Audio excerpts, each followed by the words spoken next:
Hello.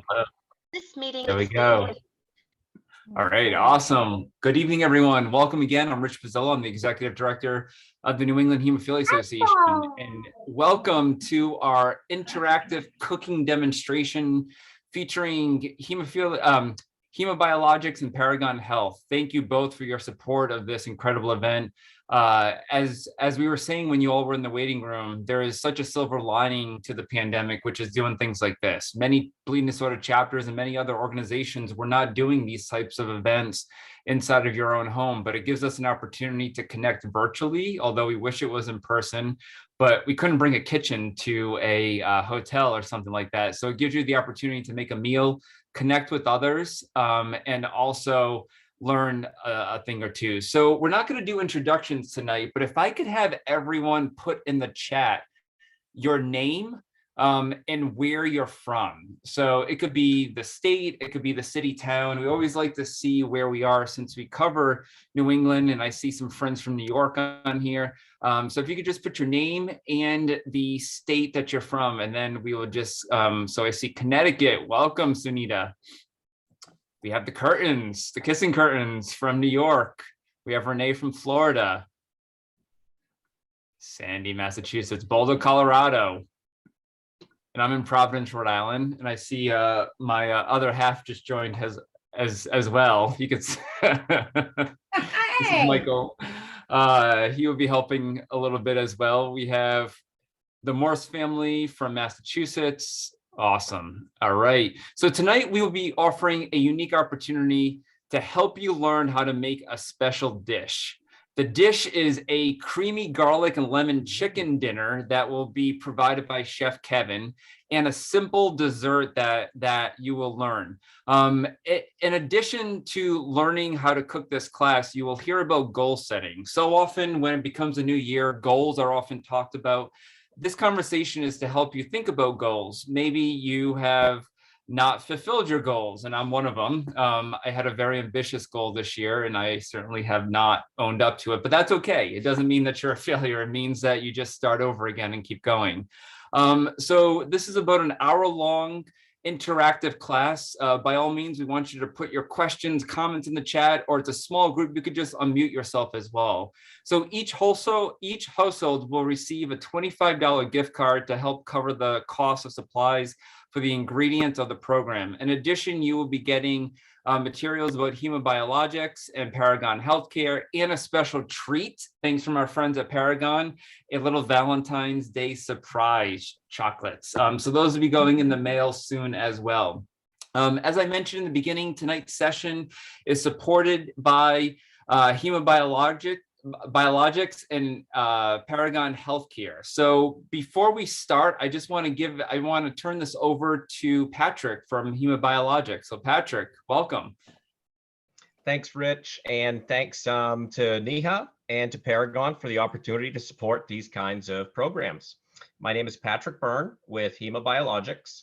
Hemobiologics is a very small startup biopharmaceutical company based in Louisville, Kentucky. And they've been working for 5 or 6 years to bring one product to market, and that is 7-Fact. It's a new recombinant factor 7A approved for patients with hemophilia A and B with inhibitors over the age of 12. So 7-Fact is a unique product in that 84% of patients in the clinical trial stopped bleeds with just one infusion. Thanks so much again for the opportunity, and look forward to participating in the program.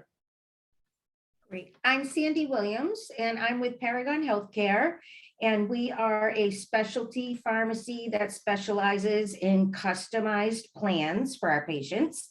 And I work with Kevin Harris, who's the Community Development Specialist for our Quality of Life programs, and he will be cooking for us tonight. And thank you everyone for joining, and thank you to Neha for having us. Great. I am going to put both of their contact information in the chat. As I mentioned, you will be receiving, even if you chose to donate your gift card back to Neha, you'll still be receiving something in the mail as well from us, chocolate. So the contact information, including email and phone number, is in the chat. And you can reach out to them at any point. So it is my pleasure now to introduce Mr. Kevin Harris. Kevin, Chef Kevin, I am going to spotlight you. Would it be better to spotlight both of your cameras? Is that good? If you can do that, that'd be awesome. Sure. Yeah, that's perfect. All right. Let me do the other one. And then if you can give a little introduction to yourself, and then we'll get going cooking. All right. Well, as you all have heard, my name is Kevin Harris. Oh, this double camera. Woohoo! And I am our community development specialist over at Paragon Healthcare.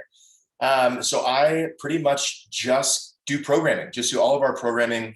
We have so many different topics, but our goal with any of our topics that we use is to just give you real life tools and real life skills, and also real life motivation to come out and to know that there are things that can make a difference in your life with a bleeding disorder. I myself have hemophilia B, and I will tell you, when I first got into health and wellness, my motives were completely off. And that's something that we'll talk about today in our goal setting and accountability workshop. But whenever I started to make changes for the right reason, and I started taking care of myself as far as what I ate and how I moved, I don't want to say diet and exercise. I like to use the words, eating habits and movement, and how I learned to manage stress and my psychological and emotional wellness, my life changed drastically. And, I don't want to make any big claims about how it, directly affected hemophilia, but it made a difference. It made a huge difference. And it allowed me to feel good a lot of the time, and to be motivated to do the things I want to do and try new things and have energy and recover and repair. And it just got fun. So, even before I started getting all this stuff ready, I was like, you know what, I should chop some of this stuff up, do all this stuff, get it all ready so it's quick and easy for everybody. But I was like, you know what, I want to show everyone how easy and how fun all of this can be. And, like I said, just the amount of fun that you can share with your friends, with your family, with your loved ones, spending time in the kitchen, because it's awesome. So again, the few things that we have today, I think our dinner is a bit healthier than our dessert, but our dessert keeps us happy, and that's part of being healthy. But again, I wanted to do this meal to have everyone kind of see what it takes to get a few things going at once, and also how easy it can be to just eat something relatively healthy. And again, my goal as a nutrition coach, and I do, behavior change and things like that. It's not to convince everyone to cook organic broccoli and organic coconut oil every day with organic this and organic that. It's to get you excited about cooking. It's to get you excited about spending time in the kitchen. And again, to feel like, when I wake up tomorrow, I maybe can't control the fact that I have a bleeding disorder, but I can control what I do in the kitchen. And to me, that's super important. And it is exciting to me. And it makes me feel like for the rest of my life that I have an opportunity to experiment and to figure out how to get better, and to figure out how to cook things that make me feel better and make me sleep better and give me energy. I have the rest of my life to do that. So you're going to see me get super excited throughout this whole thing, because I love this. I love cooking. I love the grocery store. I go to the grocery store every single day. I just love being there. It makes me feel good being surrounded by fruits and vegetables and colors. But again, today, if you are participating in our cooking, like I said, I'm going to literally follow this step by step. Usually I just kind of go loosely because you all have the recipes and whatnot. But again, I want to show you that it can be fun. You can do dessert and dinner at the same time. And by the time that you're done eating, your dessert is also done too. Boom, ready to go. So a few tips and tricks real quick. If we're ready to continue rolling, get into this cooking, Rich. Let's do it. All right. So a few pointers real quick. First off, I love to have a bowl next to me if I know that there's going to be a lot of waste. Cutting up garlic or shallots or onions or even different vegetables. Sometimes you have some stuff that you're like, where do I put this? And sometimes it makes its way all over the counter and the trash. Sometimes you just scoop it off. I have this little slit in my cutting board that kind of helps throw some things in there, like these knives. But if you don't have a scrap bowl or something out already, grab one. It definitely helps. Second thing, towel. If you want to have it draped over your shoulder or something, ready to go. I have mine tucked in my awesome Spanish apron that my mom got me for some reason. I don't know where she found it, but it's great. It's leather. Renee loves it too. We talked about it last time. So a towel as well. Again, when you're cutting up things, it's really nice to just be able to wipe off. And also get things going beforehand. I'm using a cast iron skillet today. They are fantastic. If you don't have a cast iron skillet, they're really not that expensive, but they last forever because they're cast iron, they're metal. So I've got that heating up right now on a very, very low temp because I don't want to blast it right off the bat and have it super, super hot when I start. But I do have that going over here. If you all see, I have my other pan that I'm not going to get going just yet because we're going to do what's called bleeding the garlic and shallots. We're going to do some olive oil, cut up our garlic and our shallot, and let all that flavor kind of leak out into the oil. That's going to make our sauce really awesome. And I also have my oven going, preheated to 350. Yep, 350, I believe. And like I said, I'm going to follow these exactly. So if you're wondering where I'm at, I'm just going to go step by step to make it easy for everybody. Hey, Kevin, just let me interrupt you for 1 second. If there's questions in the chat, I'm not sure if you can see the chat. Do you want me to interrupt you or do you want me to wait until the end? Yeah, and interrupt every time. Seriously, feel free. Okay. I want to be stopped. Don't feel bad. The cutting boards, this wooden one that I have right here, I actually got at Macy's. Macy's was my first credit card when I was like 17. I feel bad for saying this, but it was like, how much do you make a year? And I was like, I don't know, about this much. And they're like, approved, here's a credit card. It's terrible. But I did get some good things throughout life. So I love wood. Wood is awesome. It's great for the knives, but certain things you got to be careful. If you cut an onion up on a wooden cutting board, I almost said onion board. It's pretty much what it is. Your cutting board is going to smell like onion forever. If you cut up things like raw chicken and things like that, best be sure to go wash in between cutting up different things. So that's why I have a few cutting boards out. Sometimes if I do onions or chicken or different things that I know are going to soak into the wood, I'll use a plastic one. I don't all the time, but they are pretty convenient. So yeah, this one was Macy's. I think this one was, what is it called? Sur La Table. I think that's another one of those. There actually used to be a cool like sharpening stone in here, but it broke and fell out. And I was like, hey, now it kind of seems a little more functional than it did before. So I'm excited about that. So again, if you all don't have your oven preheating, let's get that going. Let's get our cast iron going if we're using that. Again, cast irons are awesome because they hold heat very well. They retain heat and they get super, super hot. So cooking things like steak, like fish, I mean, all the different meats, even vegetables in cast iron too. I do a pork roast that beforehand I cut up carrots, celery, and potatoes and really, really get those nice and brown before I'll throw it in the oven with the pork tenderloin on. Oh my God, it's to die for. Super awesome.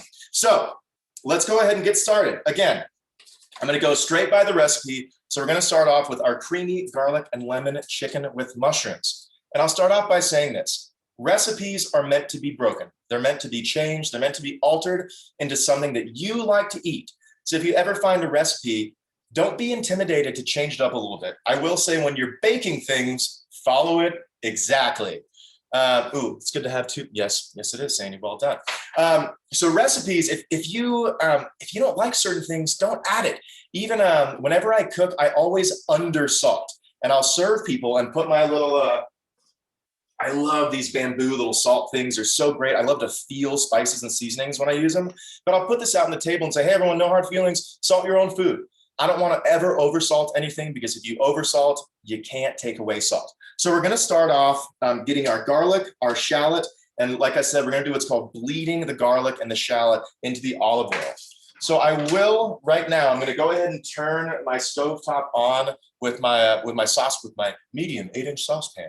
And go ahead and get that heated just a little bit, because whenever you're cooking with olive oil, or most oils in particular, you don't want to overheat them, because when you start to see that rainbow or you start to see them smoking, that's when they've hit that smoke point, and that's when they do become a little bit, they build a lot of carcinogens from oxidation and overheating and things like that. I believe that's what's happening. So again, I'm gonna start my pan on a very, very low temp here. Just to get it ready, while I go ahead and start preparing my garlic and my shallots. And this is a great example. And if you've never used a shallot before, it's like a small, tasty onion. It's great. Onion, I think it's a little more potent, so you don't have to use as much, because I don't want a whole lot in this cream sauce, like a whole lot of stuff floating in it. I do want it to be pretty creamy. But this is a good first example of why this bowl is awesome. Garlic, the things get everywhere. So while you're taking this off the garlic, it goes straight into your, I mean, you could even call it a compost bowl if you want. By the end of it, you've got a lot in here that you can probably compost. So I'm going to get a few of these out. I will say, using garlic cloves, using real garlic, it is hard to use too much because garlic's fantastic. Using garlic powder it is easy to overdo it. So garlic powder is different than garlic. Both are very good. I put garlic powder in almost everything. I love garlic. But using real garlic, use as much as you want. It's super tasty. It's very, very good. It's good for you. There are a lot of questions around inflammation in garlic. I don't want to step out of my scope of work with that. But again, if you ever do see any adverse reactions, you ever do have any doubt, I have been taught to say this, contact your doctor or your hematologist. But personally, I've never seen an issue with this. Again, I cook all my meals, eat a lot of garlic, and I haven't seen any bad things happen. But if you do have questions, definitely be sure to ask. So we'll go ahead and get this started. And I'm sure everyone's kind of seen that beeping over there too. I did make some basmati rice. That's what I'm going to put under my chicken. You don't have to. I'm kind of in like a growing phase right now in the gym, so I'm trying to carb up a little bit. But I do have some rice that I'm going to put it over. Basmati rice, jasmine rice, any long grain white rice that is hopefully as unrefined as possible or unenriched is great. Basmati is fantastic. So is jasmine rice. But we'll go ahead and get some of this garlic going. Like I said, use as much as you want. And that nice little trick, and as you all can see in this camera right here, this is so great. An easy way to get that garlic out. I'm sure you all have seen this little garlic trick. What I used to do when I first started cooking, I'd like smash it and stuff would go everywhere. Just put your knife down and do a very light press, and you can hear it crack, and easily that outer layer of shell comes right off, and then your garlic is free. So it's a very, very fast way to get it. Of course, too, cut that little brown part off at the end. And knives, I'll show you guys mincing this up in a little bit, how I hold knives. There's all these little things that you can do to make things easier, whether it's putting your knuckles back, cutting vegetables so you don't cut your finger off, or how you hold your knife, how sharp your knife is. That's a big thing too. These guys are so functional. And if you don't have one of these, like the little rods, like the sharpening rods that come with knife sets, they're great, but you got to do it almost perfectly to get a good edge, or you're sharpening, then you're doling, sharpening and doling. So these are great because you literally just slide it through. And it does make a big difference. But when you are sharpening, you are taking off material from the knife. So again, we want to make sure that we're washing it after.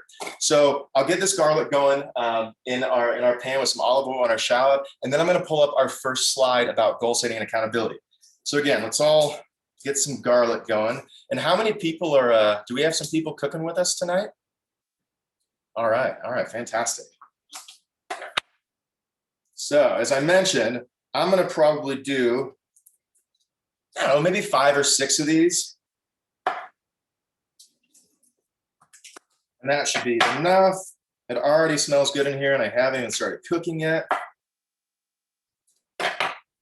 And again, seriously, small things like this, like if you're looking for ways to make it easier, to make it cleaner, make it more convenient, it's like when you do so many little things in your cooking, it does make a huge difference. And again, just like what I was talking about earlier, what good is a recipe? I mean, we could have sent out these recipes to you and said, good luck. But what good is a recipe if you're not excited to cook? So that's why I want to do all of this as well, is because first off, I'm always excited to cook, and hopefully that comes out in what I'm doing.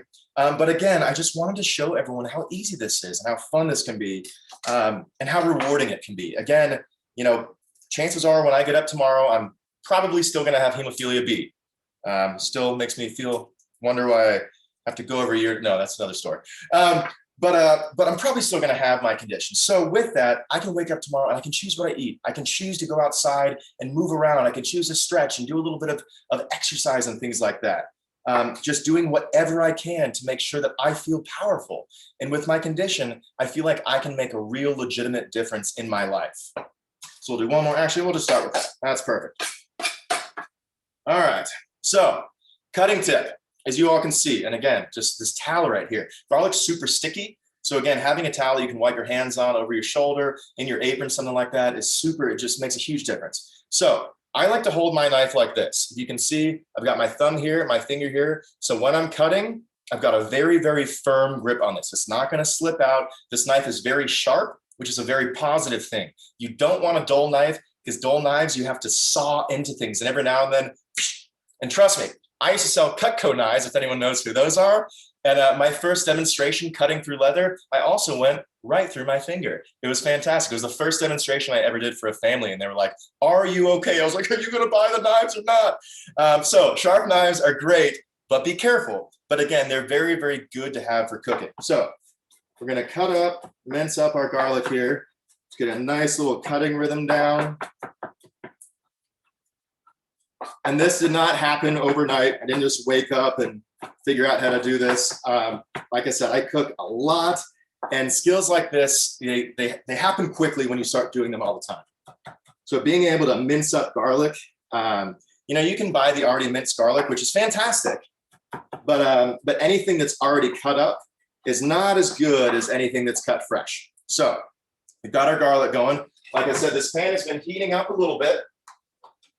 These massive olive oils from Costco are so fantastic.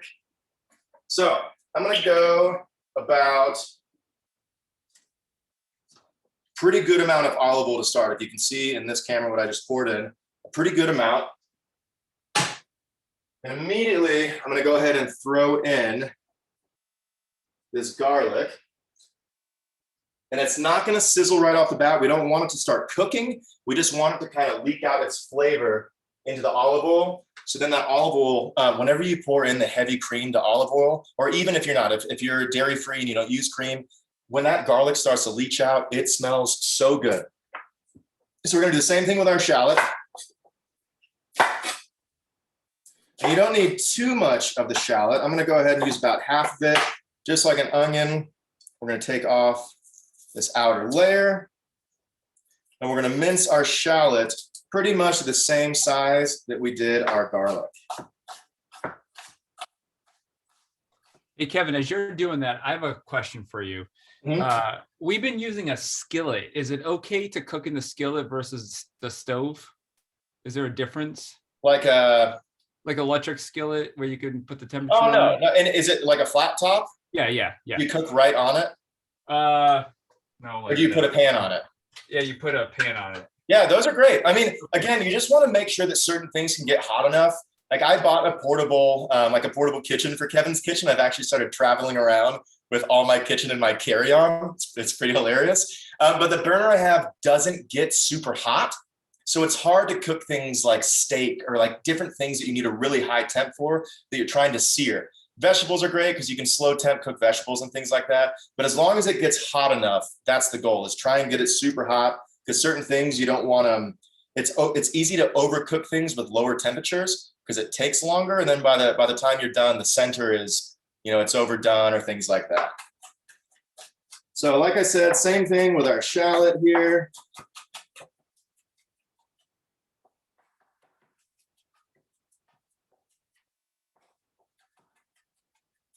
Nice little pieces. Does anyone cry when they cut onions? Because I swear, like every time I cut an onion, I feel like I have to leave the kitchen for a bit. My girlfriend's like, "Why are you crying?" It's like 5 PM. I'm like, "It's the kitchen. It's the onion, I swear." All right, so we got our shallot as well. So my garlic is starting to simmer just a little bit, which is perfect. And I may actually turn down the burner a little more. And that is pretty much step one for our chicken. So since we have that done, that's going to take a while, about 10 minutes, like I said, to get some of that flavor out. I wanted to go ahead and put up our first slide for our goal setting. And if you, where'd you go? Here we go. All right, so here we are.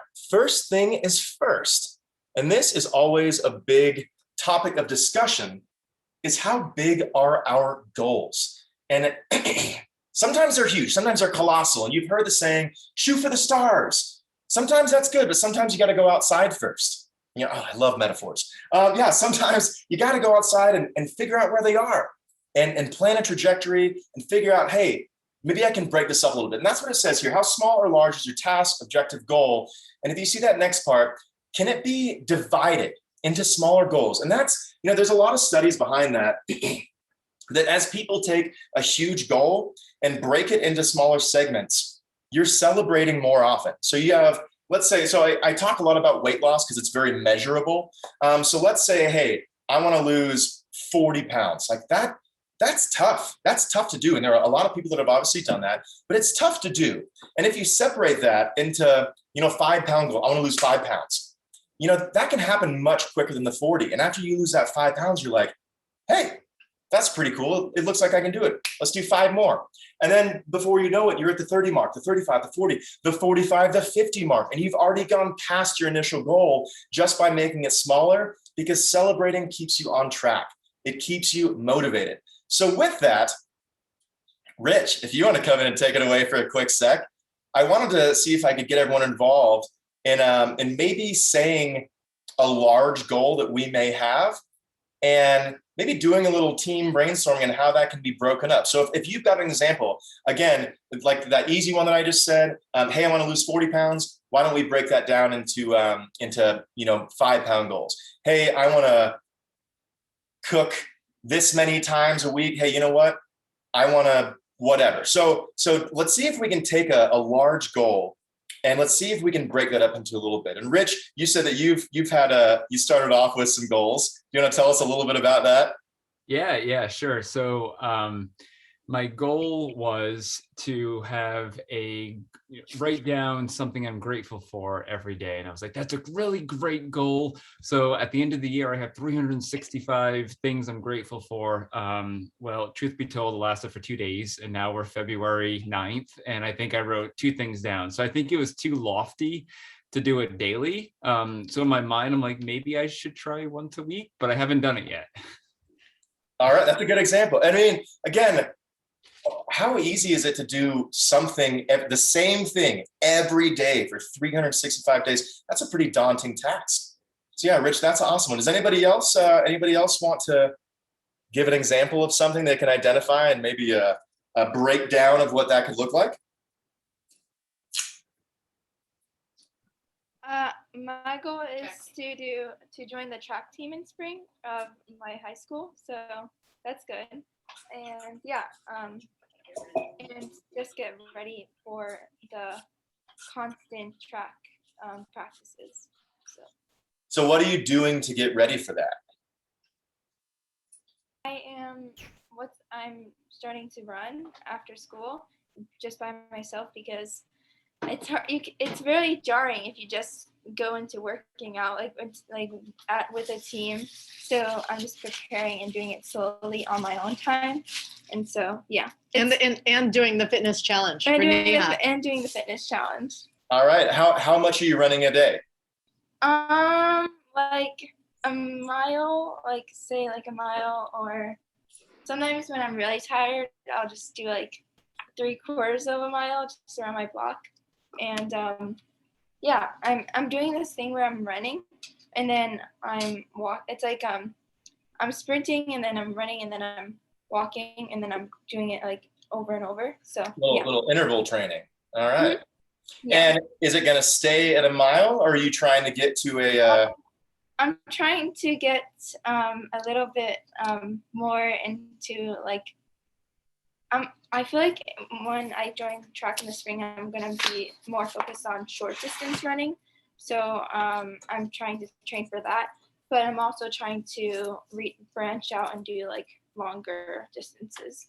So right now it sounds like you want to be on track team, and you got to do that by running. Yeah. Yeah. Just they're doing the thing that they're going to be doing. All right. Well, that's awesome. Well, best of luck to you there. That is exciting. And if you all notice, I am starting to get my, to peel my my apples here. You don't have to if you don't want, but I am going to this time just to get some of that skin off. I went with Pink Lady apples this time. Usually I eat Honeycrisp. I love Honeycrisp, but it said, I wanted to try a different apple for this. So I'm going to go with Pink Lady here. And if we look back, I'm going to check on my olive oil. And this is perfect. If you see right here, some of it, can you pin both, Rich?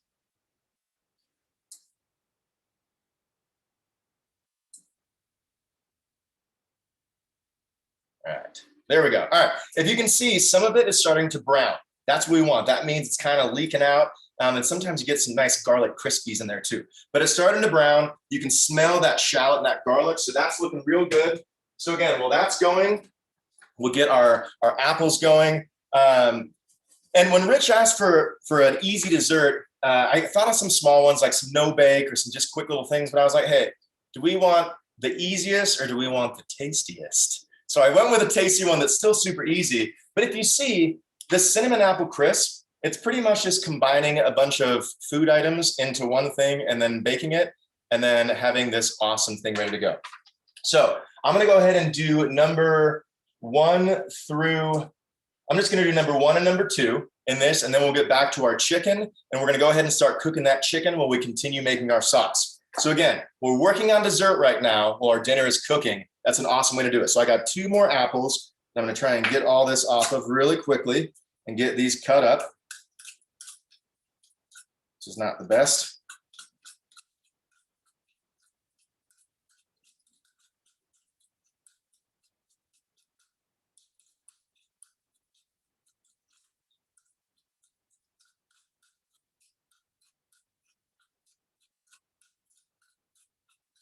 And after this, it looks like we're just going to be combining some really tasty things: apples, sugar, half of the cinnamon, and some lemon juice. And we're going to mix all that up, and that's going to kind of sit for just a little bit, like I said, as we start getting our chicken ready.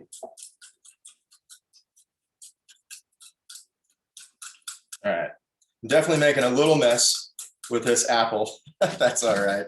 We'll just scoop all of this into our little compost bowl.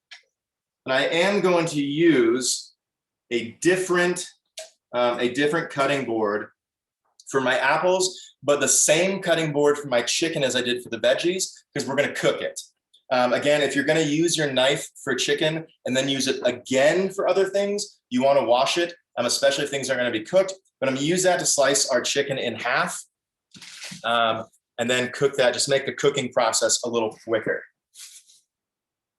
So 1 more apple, and we'll combine all those wonderful things into a bowl. And that will be the start of our super easy and delicious dessert. And it's funny, every time you cook, like this apple is going way better than my other ones were. Every time you cook, you get a little better. You get a little better at cutting things, about knowing how to do things. I made stuffed mushrooms the other day, stuffed portobello mushrooms. They were fantastic. Mozzarella, and I made this mixture of basil and fresh parsley and Parmesan cheese to go on top with bread. It was fantastic. But by the 5th mushroom that I was getting the little gills out, I finally figured it out. And I was like, I could have saved a lot of time if that was the first one I figured out, but it's usually not. So I've got my apples cut up, and I'm going to get them diced up and cut in this here bowl as well. This is looking fantastic. It smells, my whole kitchen smells good now. Again, it's browning just a little bit. And what we can actually do, since we've got that going already, if yours is ready, if you see, our cast iron skillet is being heated up. We're gonna throw on that chicken with salt, pepper, garlic, and paprika. Super, super easy seasoning. And we can go ahead and add our heavy whipping cream to our olive oil, garlic, and shallot mixture if you want to go ahead and do that now if you are using heavy whipping cream. Again, I just got a little, what is this? A half, it's a pint. So I'm gonna use her. I'll pull it over here so you all can see how much I'm gonna put in there. And when you do this, this is one of the best smells in your kitchen period. It's so good. All right, so I'm gonna go about, I'd say I probably used about half of it. Again, heavy whipping cream is pretty heavy on the fat, but if you're having a balanced diet, you can afford to do it from time to time. So I've got that going. And again, we're not going to keep it super, super hot. We don't want that bubbling up too much and then cooking per se, just kind of heating. And I'll stir it in a second too to make sure that it's mixed well too. All right, so we've got our apples. And what we're going to do with these, same thing, longer knife, but still holding it the same like this. We're just going to kind of dice up our apples. We're going to just throw those right into this bowl. You can dice them up as much as you want. Some I'll do small and big. I don't think it really matters. It's a lot of this is just up to preference. Again, I wouldn't say this part is baking because nothing is like rising. There's no dough or anything per se. So you can still change this recipe if you'd like. But make your apples as small as you want. They're going to be combined and cooked. And then, I mean, you can even slice them into like I'm sure you all have seen like the thin apple slices and things. You can do it like that as well. It's completely up to you, just like the type of apple that you use. We're going to go ahead and put all this in there. Got a few more apples. And again, anytime that you're cutting something like this, if you notice, if you put your knuckles back, like I said earlier, then as you cut things, you never have that opportunity to, because trust me, I've done that before. Everyone that cooks a lot has done that before as well. So keep those knuckles back. It really helps guide your knife and allow you to not chop an important finger off. And like it said on the recipe, it said about 4 to 6 apples. Again, that's up to you. However apple-y you want this, if you will, that's your choice. I'm gonna make sure to get this seed out. There we go. Oop, wrong bowl. Yeah, don't confuse your compost and your actual bowl. So we'll get a few more of these apples going, and then we're gonna combine our sugar, our lemon, and I believe a little bit of cinnamon as well into here. And already, it's funny how quickly dessert looks like dessert and how slowly sometimes a dinner comes together. All right, are there any apples you can't use for baking? I don't think so. I think some are juicier than others. Like I wouldn't use the Red Delicious or even like the green ones. Like the green ones, I'm sure everyone knows, are like fantastic to dip in peanut butter and things like that. You also don't, like I didn't use Honeycrisp because they're really crunchy. That's why I love to eat them raw, because you like bite into it and this huge piece comes off and like apples going everywhere and it's like streaming down my beard. That's too much information. But they're just so crispy and juicy. I love Honeycrisp, but for this, I went with Pink Ladies because they have a really awesome flavor and they're a little bit softer than our Honeycrisp as well. So get this going.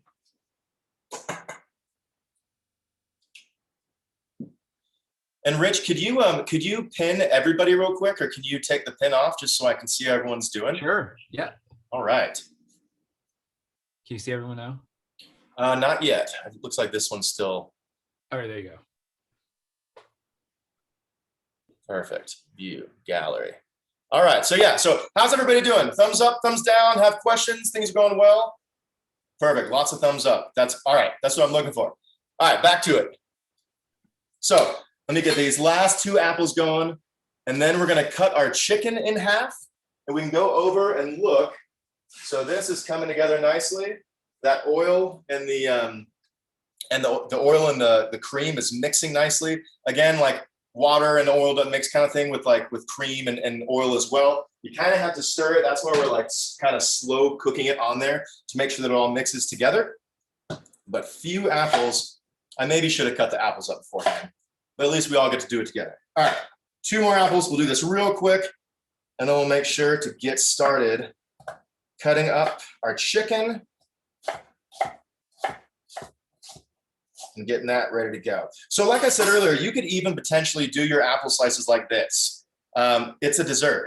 You can put it under ice cream. You can just put it in a bowl by itself. So it's completely up to you how small you're making the apples. I am just doing a little bit of assorted pieces over here, just because.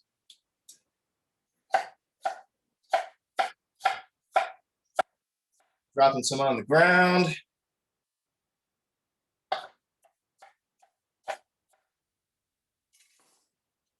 All right, and as I get that, I might as well pull up our next quick little slide real quick. Our quick slide real quick. That's a double. All right. So we'll share this as we look at the time of the goal. So what's the timeline?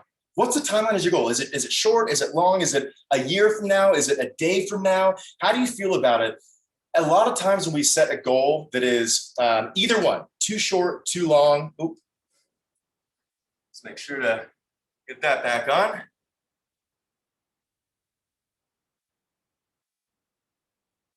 Got it.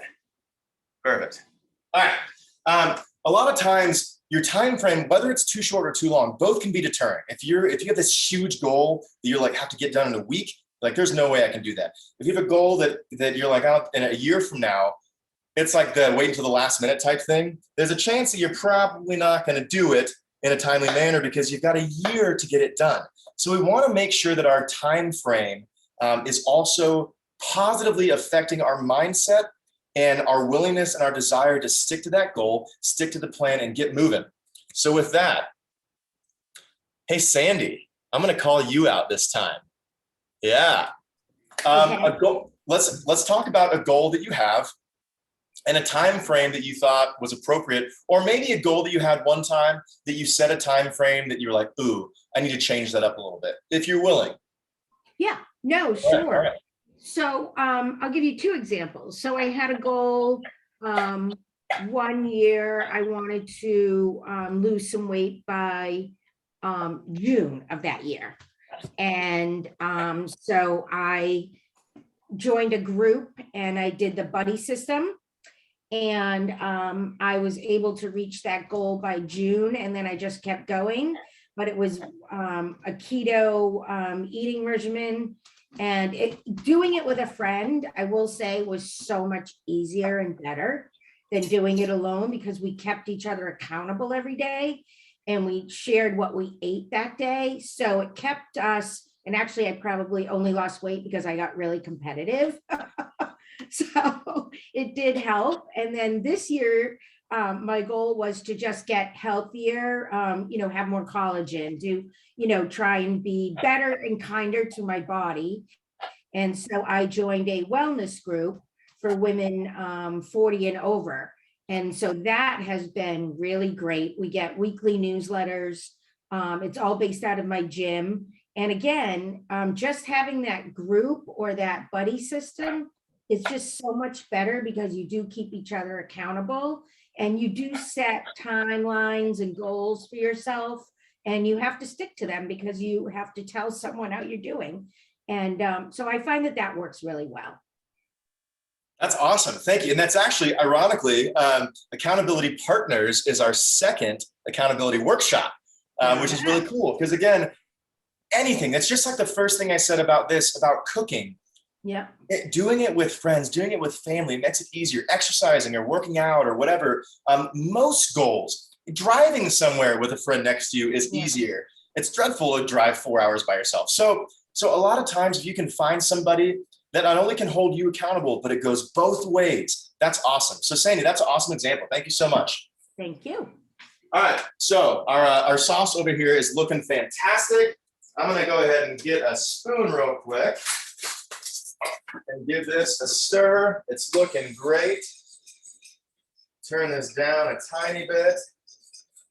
And it already smells so good. I'm actually going to add a tiny bit more heavy whipping cream to mine just so I have a little bit more volume. Because again, we're pretty much going to throw everything into that. Our mushrooms, all sorts of stuff. So with that being said, let's go ahead and get some of that other stuff in our apples. So we've got our granulated sugar. Looks like we're doing 2 teaspoons of that. I've got my teaspoon right here, and I got my sugar right over here. And make sure it's definitely, it says tablespoon, so I got to make sure to do that. All right, and that is a funny thing too. Know your measurements. My older brother, health freak as well, at one point was like, hey, I started putting a teaspoon of pink Himalayan salt in my green juice every morning. I was like, cool. So for the first week, I was texting him every morning like, man, this is really rough. I don't know if I can do this. And by the end of the week, he was like, well, how much salt are you putting? And I was like, a tablespoon. He was like, dude, I said a teaspoon. This is the difference. This was a lot of pink salt in my green juice, and it was not good. So for our sugar, it's different because if we would have done the other one, it maybe wouldn't have been as sweet. So we're going to add in 2 tablespoons of sugar to our apple mixture, as well as our half of the cinnamon which would be about a teaspoon. Kevin, Yes? I'm sorry, now I'm confused. Teaspoon or tablespoon? Tablespoon for the sugar. Okay. Yeah, 2 tablespoons of sugar and 1 teaspoon of cinnamon.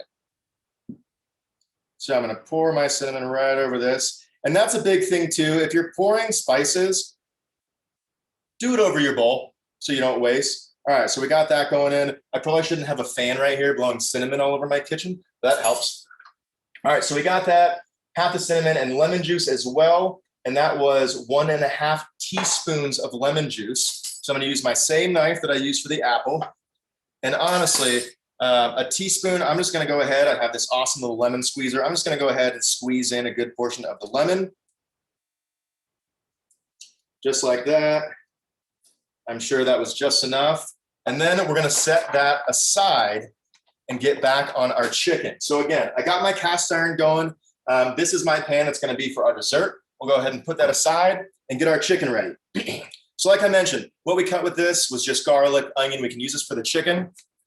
I'm going to go ahead and cut my chicken breast in half just so it cooks faster. It'll be a little thinner. If you're going to cook chicken breasts, there's a lot of different ways to cook chicken. First off, if you have an air fryer, oh my, air fryers are so awesome. But we're cooking it on a pan this time. So I do want to cut it in half. Easiest way to do that, put your hand down and we're just going to slide this knife through. Again, this is why it helps to have a sharp knife. If you do not have a sharp knife, this is a very, very, very difficult process. So just like that, slides right through, boom, chicken fillet, perfect.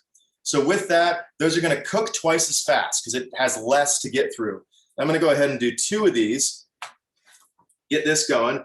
And as I mentioned, all we're going to season this with is our paprika, our salt, pepper, and garlic, because that sauce is really going to give us a lot of flavor.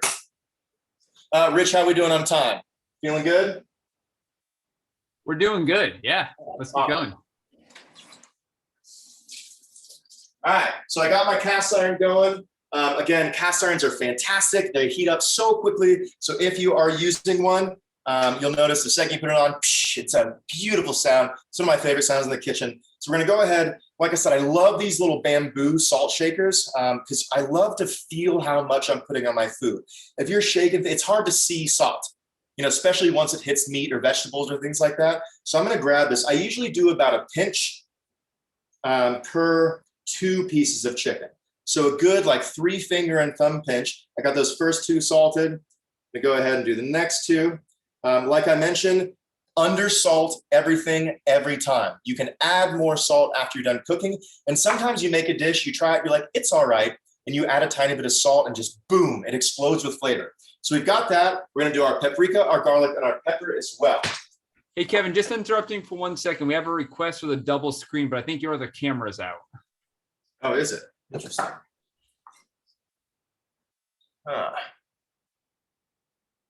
Yeah, there we go. All right. It was like the Netflix thing. It was like, are you still there? Of course I'm still Yeah. here. All right. So, like I mentioned, we got our garlic, our black pepper, and our paprika too. Okay. And black pepper, again, it's up to you. Some people don't like a whole lot of black pepper. I'm going to go ahead, just do a pretty decent amount. You can see it. I think that's you know, probably a good indicator. Garlic, again, you can do a little too much if you're not careful. So I'm just going to kind of lightly dust these with a little garlic powder. I am going to do both sides as well. So we got our paprika too. I'm going to throw down paprika. Obviously very easy to see because it's red. Toss these over. And we're going to do the same seasoning to the other side of our salt, garlic, pepper, and paprika. And then these will be ready to throw on. We can get back to our dessert and also get back to adding a few more things to our sauce. And as we put our dessert in, we'll be ready to finish cooking our dinner. We can start eating our dinner. And when we're done with our dinner, our dessert is ready to go. So get a little bit of garlic, as I mentioned, not too much. Throw some black pepper on there. There we go.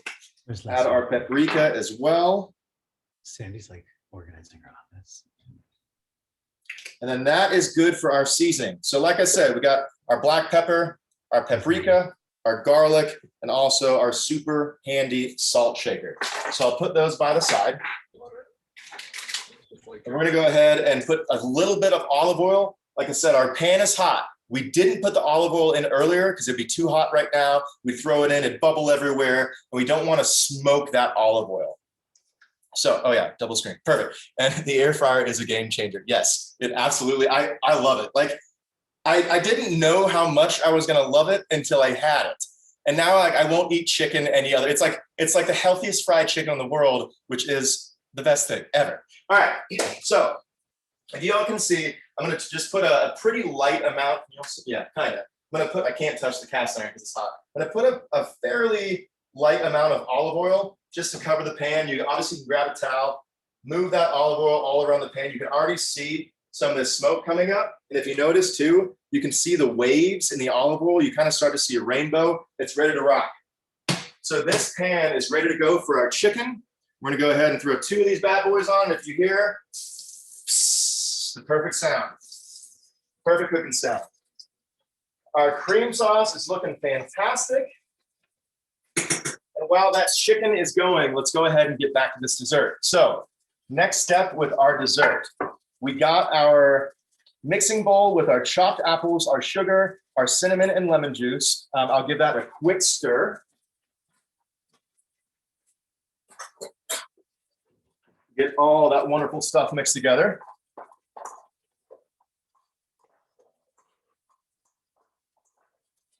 It already smells like dessert. I feel like I could just eat this bowl of apples. All right, so we've got that ready to rock.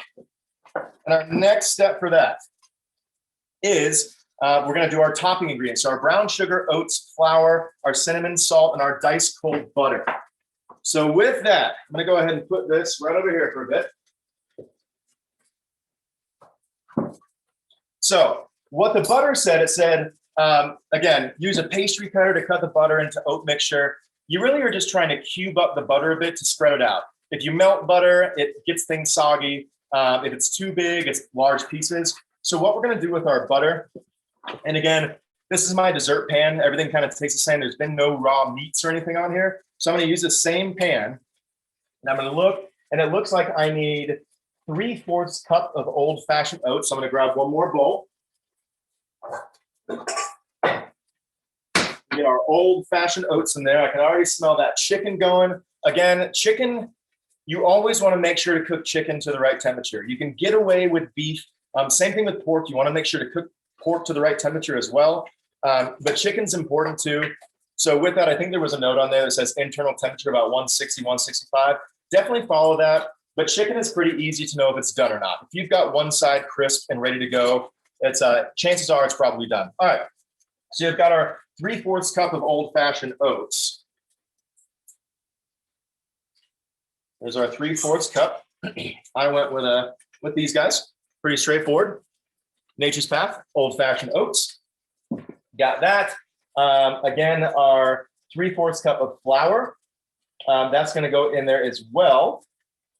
Our teaspoon of cinnamon again. A touch of salt. So we can go ahead and actually throw that in first. And I bet by the time I do this, remember, just that pinch of salt. Even with sweet things, salt brings out so much flavor. So in a lot of desserts, there's salt, believe it or not. So we got that. We'll get our flour going as well. Probably cut this open. And it looks like our chicken is starting to cook through pretty well. So in about another minute, I'm going to go ahead and flip that chicken over. And after I do that, you have 2 choices. You can put the chicken aside, and you can put the chicken on rice or with veggies and then put the sauce over it. Or after this is done, you can put the chicken straight in the sauce and kind of have that soaking in that cream sauce as well. So I'm gonna go ahead and get this cut open for our flour. And we're gonna add in our 3/4 cup of flour as well.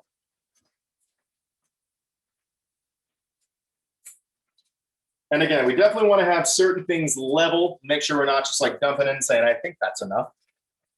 We're going to go our 3/4 cup of flour, our other tablespoon of, or our teaspoon of cinnamon. Honestly, I'm just going to dump some cinnamon in because it's fantastic. So I'm going to do a little, And then also, I believe our brown sugar goes in there too, which is 1 cup of brown sugar. And that is somewhere over here. Right here. Perfect. So our 1 whole cup of brown sugar. Fantastic, right? All right, let's do this. We'll get our cup of brown sugar going. And brown sugar, it stays pretty moist, so you may have to squeeze it out of your bag if it's in a bag or in a box, whatever it is. As you can see, it stays kind of clumpy. So a little less, tiny bit more in. Perfect. So here's our 1 cup of brown sugar. That's going to go in there as well. And we're going to flip over our chicken.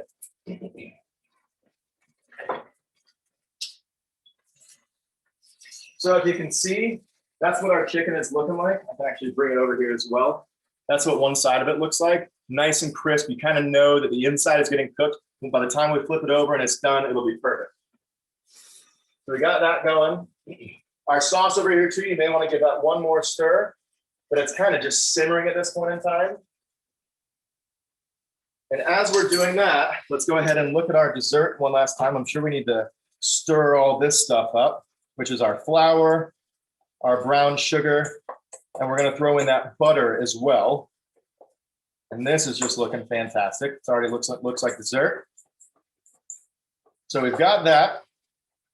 And I'm going to set this aside too. We cut up our butter, but in the meantime, let's go ahead and let's add some things to our sauce over here to get that ready. So first things first, I'm going to go ahead and do my mushrooms. And I will actually grab another cutting board just for the sake of cleanliness and whatnot. Again, nice, awesome little wood cutting board. And How many mushrooms are you putting in there? How many? Cups? I love mushrooms, so I may put in, I don't know, I'll probably throw in about 10 of these. Depends on what you like. I went ahead and went with the Baby Bellas. You can use white, you can use creminis, but we've added mushrooms to our diet pretty heavily. They're one of the only plant sources of vitamin D, or I think one of the only bioavailable food sources. I think, you get a little bit from milk as well. But mushrooms are fantastic, especially, vitamin D and COVID.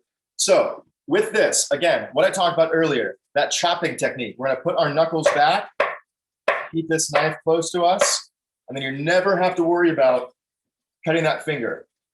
I like to have my mushrooms either facing away from me or up like this, so I can kind of cut through the stem as well. It's totally up to you. I think the away may be a little easier, but even straight down. We're going to keep cutting up a few more of these. Get that going.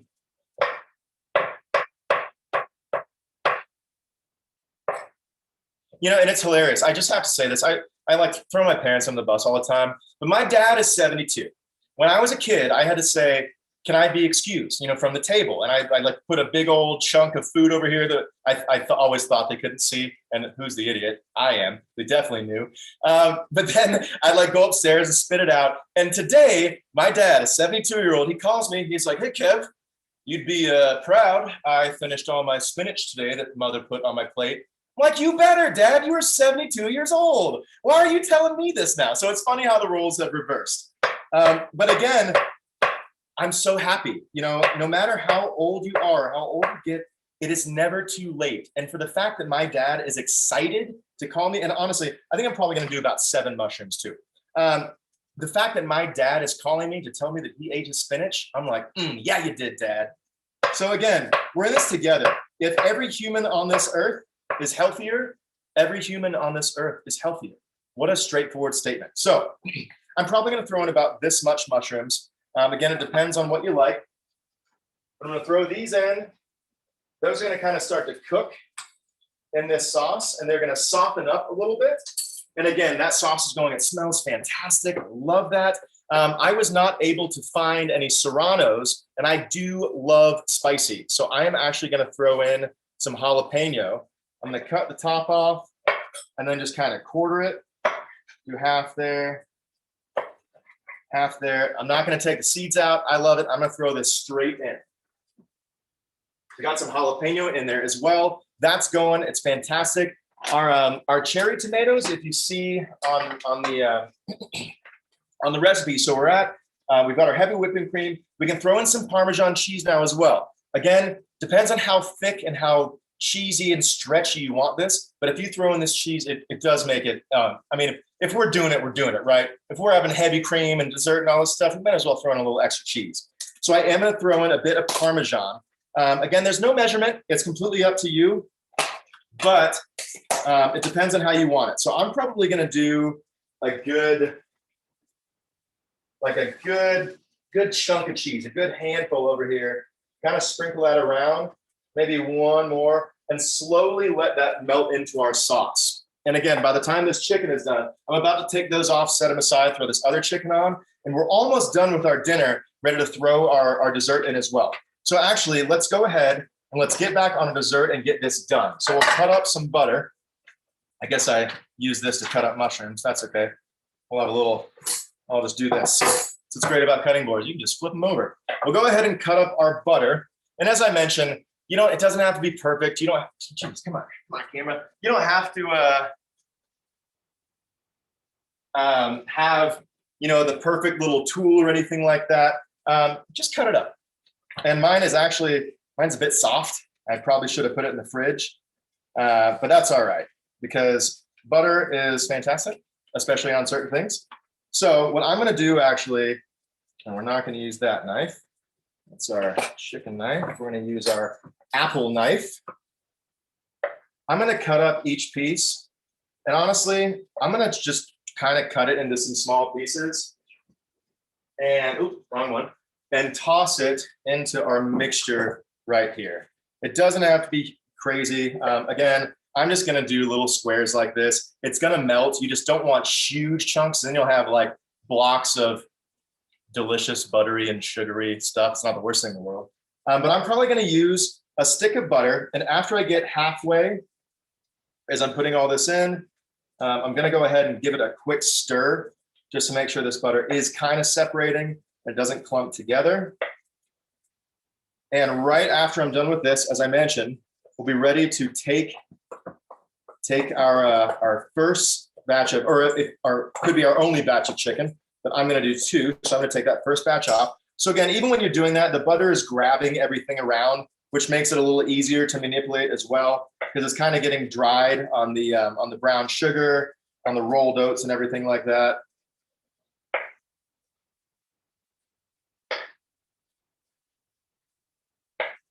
Like I said, I'm probably going to use a good whole stick of butter. And if we look, we're using that pastry cutter, we're doing it, and then all that we're going to do is we're going to pour the apples into this pan, and we're going to top it with this wonderful mixture of all these great and tasty things. So I'm actually going to call it good on this, on the butter. Give this another quick little stir. And if you do have that little pastry cutter or anything like that, that's awesome. But I do not have one of those. So I'm just gonna go like this and we are ready to rock. So with that being said, let's go ahead and grab our pan. And you do wanna put a bit of butter down on the pan. That's why I saved a little bit of this on the side as well. Just gonna kind of do this number right here. Give it a good coating, nice and buttery fingers. That's ready to go. I'm gonna pour in my apples.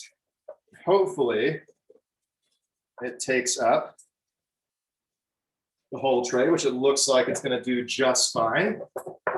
That's what I'm talking about. I'm gonna kind of, not get it on myself on the floor. I kind of sprinkle this over and I can see the clumps of butter. So if you're watching too, just kind of try to spread them out. But that flour and the butter are gonna kind of crisp together, gonna kind of give that nice topping. And all that butter is gonna leak down into the apples too. So this was what mine looks like right here. Again, I'm gonna kind of pat it down, make sure it's evenly distributed, and that is ready to go in the oven. So I'm gonna toss that in. And I'm gonna set my timer for about, I'm gonna start with 35 minutes. So we're not gonna get to see everybody enjoy theirs, but I'm sure you will.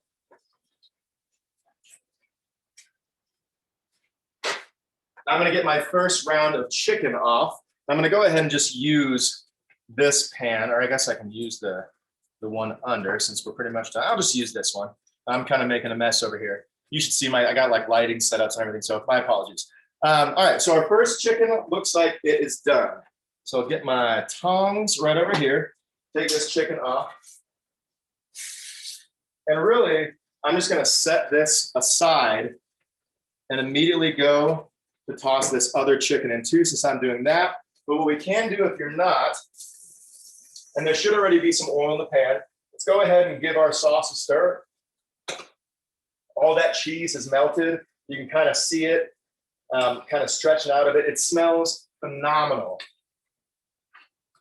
It's looking great. And with that, we're pretty much almost done with the dinner. So if you look, we got everything cut up. We got our whipping cream, our Parmesan, our mushrooms, olive oil, garlic, shallots. I got my pepper in there as well. It's nice and creamy and blended. Got our chicken done. So this is ready to eat. And then afterwards too, it says it looks like I forgot to put where the cherry tomatoes were. Oh, add cherry tomatoes. Yeah, flip the chicken, add cherry tomatoes. You can add it to your chicken if you want, or you can, I kind of like to cook them just a tiny bit. It softens them up. Or last minute, you can throw them in. Cherry tomatoes are pretty soft, so they don't take too long to do anything. But I'll probably throw a few in with this batch of chicken whenever I'm done. So with that being said, let's grab this. And I just love these. I grew these this year in our garden. We have a garden out here. And yes, you absolutely can use sun-dried tomatoes. A lot of dried tomatoes, dried peppers, and things like that are fantastic for pasta, cream, rice dishes, any of those things. So again, like this to me, it's just, look at that color, like a natural, beautiful red color. Vegetables are so fun to grow. They're so fun to get at the grocery store. So let's go ahead. What I'm gonna do is I'm just gonna start halving these. I'll try to clean up a little bit of my mess I got going on here. Maybe I can throw some of this stuff away. Make a little room.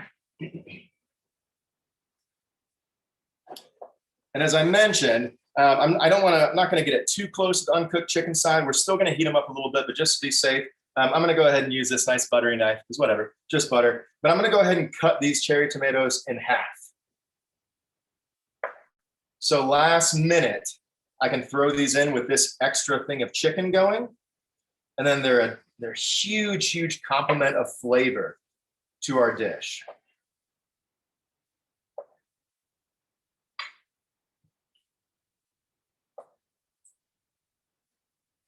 So I'm going to do about 8 to 10 of these. And then as I pull this up, I'm going to get a few things cleared off my counter, but pull up a slide for you guys. So with that being said, let me make sure I don't get butter all over my laptop. I have done that at a cooking demo before, and it was not fantastic. All right. So our accountability. Let's take a look at this. Our next slide, and this is what I feel like I heard one of you talk about. Set, don't just say. Let's talk about our weight loss goal again. I want to lose weight this year. That is a hard goal to accomplish. How much? When? How are you going to do it? Where are you going to do it? Who are you going to do it with? So what's your plan of action? And the biggest thing too, what's your start date? A lot of people don't do that. They just say, I want to do this goal. Okay, well, when are you going to start? You're going to start next week? You're going to wait till next year? You're going to just do it whenever it's convenient for you? Or is it this Monday? Is it this Saturday? Is it tomorrow at 2 p.m.? I'm going to go to the grocery store and I'm going to try one new vegetable. So this is a big thing too. So with that being said, we heard about some fitness things going on. We heard about our friend over here starting to run track and things like that. And it sounds like she was like, you know what? I know what I want to do. I'm going to start today. I'm going to start running. Hey, props to you. So anybody else with a goal that they've got, I can go ahead and stop sharing. Does anybody else have an example of a goal they had and how quickly they chose to start and how it benefited them, or how setting that start date or having that plan of action really came in to help? Anybody have an example that they want to share?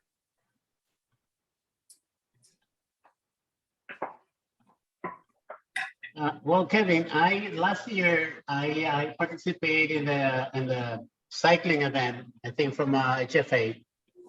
And I've been, I play a little bit of tennis and be active, but I just bought a new bike and start, slowly.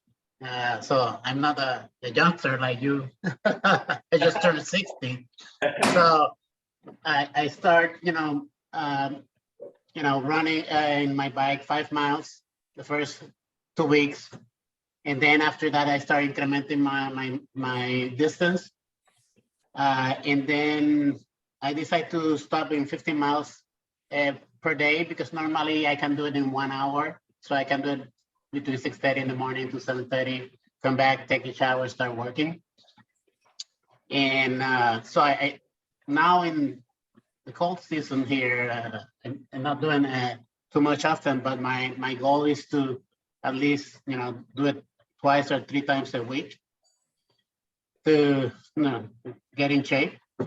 So I never, that's why I start, short distance first, no timing. And then after that, now I just doing only 50 miles. Now I start timing myself, and then literally try to be each month, try to decrease my timing on the same distance. So Perfect. that's the way that I'm trying to do it. I love the example that you said too. You were like, well, first I had to buy a bike. And a lot of people, what's your start point? A lot of people have this big goal and they don't get started because they don't have that start point. And for some people, again, I've done a bunch of research on like the trans-theoretical model of change when I was doing my behavioral change specialist and things. Everybody is at a different start point. So where I start, where Renee starts is different than where you will.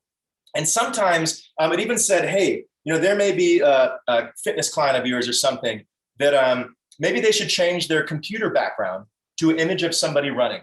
Maybe they should buy a new pair of shoes. Maybe they should reward themselves with a new running shirt or something. So it wasn't, hey, go out and run. It was, hey, get yourself in a mindset that will soon be possible. So just like you just said, hey, I bought a bike. Now you got to use it because you just bought it.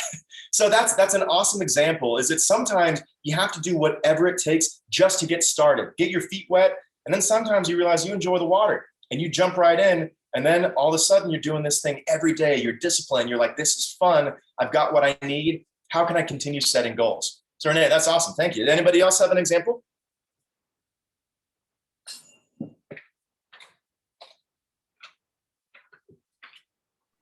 Can I call on someone, Kevin? Hey, that's up to you guys. I love to. Let's see. Let's go with the Morse family. What do you got as you're cooking there? I'm busy, Rich. I'm busy. I know. I see those eyes, laser focused. Yes. So, yeah, goals are tough. I mean, for everyone, but for me. So when the pandemic started, I realized that, I was really out of shape and certainly putting myself at risk just by being so overweight and out of shape. So I knew I couldn't do it on my own because I'm 54 years old now and I haven't up until now. So I actually decided to hire a personal trainer and just go, well, first, it was during the pandemic. So I just started at home doing it over Zoom. And so we were doing 2 times a week. And the first 3 to 4 weeks was just really painful. It was just tough. I was sore every day. I could barely walk. But it's just grown into something I really look forward to. So I've kept up the appointments and I still go twice a week and I try to get a 3rd day in on my own if I have the time. But it's just really grown into something I look forward to. I'm lifting heavy weights now. So doing deficit deadlifts, yes, all kinds of presses, and I'm just going up in weight all the time. Deadlifts are great; they're my favorite. So it's just I don't know. It's hard. It's hard to do it on your own, like you said, if you need a buddy. But for me, the answer was really just getting someone who knew what they were doing, so I didn't go too hard, too fast, to help me get started, and then just kind of keep me honest every week. So it's pretty rare that I miss miss a session now because I really enjoy doing it and I find the time and get it done. You pretty much just brought up 3 or 4 different areas of like this whole accountability, like everything that I have in here. And the first thing that I love what you said, you were like, hey, it was hard. It was hard when you started, but you grew to love it because you kept doing it. And a lot of times, and this is a big exercise thing, I tell everybody, like every now and then there's an exercise that I absolutely hate. And that means that I know that I should do it. And that's funny, is it like if you hate something, like if you hate going to bed early, well, you should probably go to bed. It's things like that. So I love you said that it was hard at first, but you stuck with it. And before you knew it, you loved it. And I like watching you smile talking about deadlifts. I love deadlifts too. That's so awesome. So sometimes you start off and it's a rocky start. But then all of a sudden you're like, hey, turned out to be a pretty good climber. You can get over this stuff. So, and let's see, it's hard to say, but yeah, with this cold mass weather, yeah, it's like makes you not want to do a whole lot from time to time. When we had our, it was like -6 here in Boulder the other day. You like go outside and you laugh. It's like, is this real? Is this really happening? But you all have the humid cold, right? In Massachusetts? Okay, yeah, we have like the 13% humidity cold, which feels fantastic. So you all are more powerful than I am with that humid. I remember it from Texas. But no, that's awesome. Just hearing that you can start to try something hard, to keep your head up, not get demoralized. So you know what, if I stick with this, I know good things will happen. And that's what happened. So, hey, thank you so much. That was an awesome example. I'm going to go ahead and throw like I said, I made some basmati rice. I love going, I don't know if you all have Sprouts up there in New England. I love, it's like, I'm sure you all know about Whole Foods. I like Whole Foods. I love being there. I feel great about myself when I walk through Whole Foods. But it is rather expensive from time to time. So I love Sprouts. It's a little cheaper, but they have good quality stuff. So I got their basmati rice. I'm gonna go ahead and put some of that on my plate.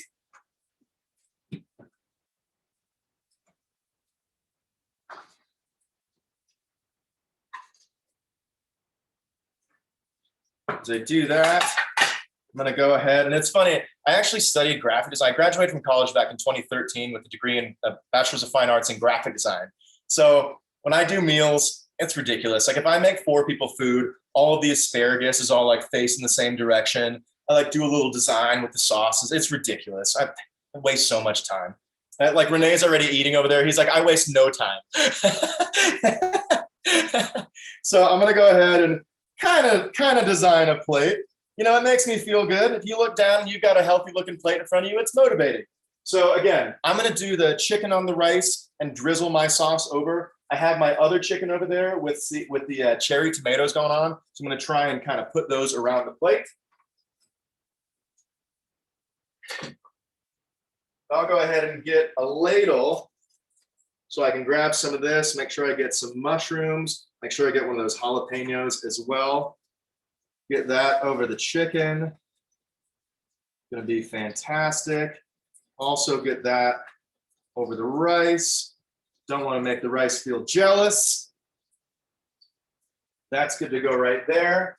And as this chicken is finishing up right here as well, looks like we're ready to go here. Chicken is easy too. If you press the chicken and pink fluid comes out, it's not done. So that's another kind of telltale sign of whether your chicken is done or not. But usually, if chicken looks like this on both sides, it's generally done. Pretty easy to tell. So I've got both those chicken done. Got my tomatoes kind of softening up over here. I'm gonna go ahead and bring this to my plate and kind of surround my rice with some tomatoes over here. And maybe 2 on top just so it looks nice. Okay, my wife approved it. What's that? My wife has tasted and she loved it. All right, fantastic. Yeah. And that, everybody, that's kind of it. You know, that's our dinner right there. Again, it can be a very lean thing. If you're not, I mean, if you're doing deadlifts, you know, you may want to add a little rice to it or some nice carb, give it back that energy, that glycogen back in the muscles. But here's what we're looking at. Again, we got our chicken, we got our cream sauce with mushrooms, shallots, garlic. I put that jalapeno in mine with our chicken on top, surrounded by our cherry tomatoes. That is an all-encompassing meal right there. Again, we got a bit more saturated fat than the, necessarily the good monounsaturated fat, things like that, like from olive oil and avocados and whatnot. But again, balanced diets and exercise allow you to have so much wiggle room when you combine the two. So right now, like, this aroma is fantastic. Again, if I take a bite and I'm like, it doesn't have as much flavor as I'd like it to, that's when you add that tiny bit of salt. But with that, again, having this thing and being able to use your fingers is really the trick. So I'm gonna actually take a quick peek. Oh my, I don't even know what to say. It smells fantastic. I'm looking forward to that. In the picture too, I think it's actually some ice cream on top of it. It is fantastic. I have a huge sweet tooth and a huge sweet craving. I just don't satisfy it all the time. But when I do, I get so filled with joy because I don't have this a lot. So tonight, I just smelled that and I got speechless. I was like, I could just stop right now. You all be like, where'd Kevin go? I'm eating the dessert. So again, by not doing that so often, it actually feels like a reward. And what's ironic is that we have this awesome, healthy meal in front of us and immediately have the reward of our dessert. So I think we have one more. Oh, you know what? We talked a little bit about accountability partners already. Choose wisely. That's kind of the only thing I'll say about that slide. But I do want to pull up this last slide real quick, and we'll kind of close with that as we get ready for everyone to eat. So with this last one, rewards. And that's kind of what our dessert is. You all just cooked an awesome dinner. You took the time to go to the grocery store. You took the time to chop up veggies, to cook, to spend the time learning about this. And what that means to me is that you took the time to invest in your own health and wellness. And that right there, boom, right off the bat, that's a win 10 times out of 10. Is that if you put time forth to take care of yourself, that is a win and that is awesome. So because of that, that's why I know, Rich, that's why you wanted a healthy dessert. You were like, let's give ourselves a reward system. I know what you were planning, but that is exactly right. You all took the time to get together, come together, not only, with your family, but with this community as well, to cook this awesome dessert to cook this awesome dinner. And then when you're done, you're going to take your last bite and be like, wow, I feel so good and nourished. Now it's time for dessert. So rewards are very, very important. And that's why there's actually a gentleman in the hemophilia B community that I've been watching his weight loss journey, and he made a rewards calendar. So every bit of weight, he had different weight limits and weight goals on it. He'd flip over a Post-it note and it would be like new pair of shoes, mani-pedi, just all these different things, like buy myself the nicest steak. And how motivating is that? Not only was he getting healthier and losing weight, but also he was rewarding himself emotionally and psychologically. And honestly, that is huge. That is just such a big component of staying on your goals is a reward system. And like I said, tonight, there's so many different rewards, rewarded with our time together with this community, with Rich bringing us together, and, Hema being here as well. There's so many elements of a reward system to this. It's fail-proof. And that's why, I have such a strong belief in music. I've been a musician since I was about 7 years old. I think music really brings people together. But I think cooking does the same thing. And what's awesome, I know throughout COVID, everyone wants to see each other. I want to hug you guys. I want to slap hands and clink a drink and kiss babies, all that stuff. But through COVID, we're still getting together. And that is unbelievable. I'm in Colorado. You all are across the country and we just cook dinner together. I am just so filled with joy right now that is possible, that it's incredible. So beyond all the hardships that we've all faced, no one is excluded from the difficulties that COVID has brought, other than maybe some of the companies that made the vaccines. But sorry if that was, but no one is excluded. Everyone has gone through hardships here, whether it's social, whether it's physical, mental, psychological, emotionally. Everyone has gone through struggles. But because of things like this, because of a platform like this, 1,500 miles away, and we just made dinner together, and we all got dessert waiting. So again, this is what it takes. This is what keeps our community tight. This is what keeps the love going in our community. And when we are back together, imagine being able to talk about these things. Imagine being able to say, hey, it's been so awesome seeing you on a camera for 2 years, but wow, look at you in the flesh. This is awesome. So again, Rich, a massive thank you. This is so great, bringing everyone together, cooking food. I saw a thumbs up the whole time. We had excellent questions. This is just so great. So Rich, thank you so much for bringing everyone together to do this. Well, Kevin, I was saying to Michael and some others, you are a master at this trait. You did an amazing job, not just balancing 2 cameras there, but cooking a meal, dessert, and a presentation. So kudos for helping us on this journey this evening as we nourish our bodies here with a hearty meal. But again, I want to say thank you to Patrick with Hemobiologics, to Sandy and Kevin with Paragon Healthcare. This is not going to stop as we continue throughout the year. So we are hoping for in-person events. I'm going to put the link in the chat of all the events that we have coming up on our website. So I'll just go over a couple of them right off the bat. There's a combination of virtual, hybrid, and in-person is what we're hoping for. So we have winter camp, which is coming up next weekend, which is a hybrid approach, virtual and ice fishing up in Maine. And there's still time to register. We're sending out the boxes next week. So stay, and there's some really good things in the boxes here, which is something we never did before. We never did events when pre-COVID and everyone got a box to your home. So that's something that has been a lot of fun. Our game nights with the New York City Hemophilia chapter will continue the first Friday of every month. So that's March 1st. 4th. This is our rescheduled paint night due to COVID. So we're going to try to do it in person. It's for moms with the bleeding disorder, and that's going to be in Holliston, Mass on March 5th. And all this information is on our website. Our couples retreat is almost full. So it's a max of 20 couples, partners, if you're dating, friends, but it is meant for couples. And that's in Newport, Rhode Island, March 19th to the 20th. It's a day and a half, and NEHA will provide you with your hotel room for that. And then our Consumer Medical Symposium. We're really excited about this. We should be able to launch registration. If you haven't been to Consumer Med before, this is based upon your feedback. So there's a child care program, there's a youth program, there's a teen program, and then there is an adult program as well. And it's all about processing the current treatments, potential treatments, the psychosocial element of change, and then the insurance barrier. So it sounds like a lot, but we actually have a really interactive session this year, and that's in Providence. And we can help to subsidize hotel rooms for that. And then our Red Tie Soiree. Yes, we are going forward with our Red Tie Soiree on May 14th, and that's in Worcester, Mass.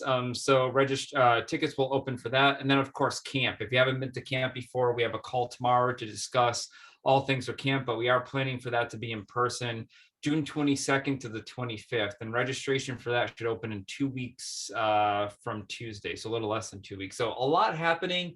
That's just the first 6 months of the year. We'll also do interactive classes like this from your home. But whoever we do next, they have big shoes to fill with what you provided here tonight, Kevin. But thank you all for registering for this. You will be expecting a package in the mail. So a little Valentine's Day thank you with some chocolates, the gift card if you elected to get one, and then some literature as well. So stay tuned for all these things. As always, please reach out if you need anything, but bon appetit. Enjoy your meal tonight. Again, thank you, Patrick. Thank you, Sandy. And thank you, Kevin. And this recording will be shared as well. Thank you so much. All right, great. Thanks, guys. Have a good Thanks night. so much, everybody. Thank you. Thanks. Enjoy your meals and desserts. And send rich pictures if you can. Yes, yes. Thank you. Yes, please send pictures. Thanks, guys. Okay.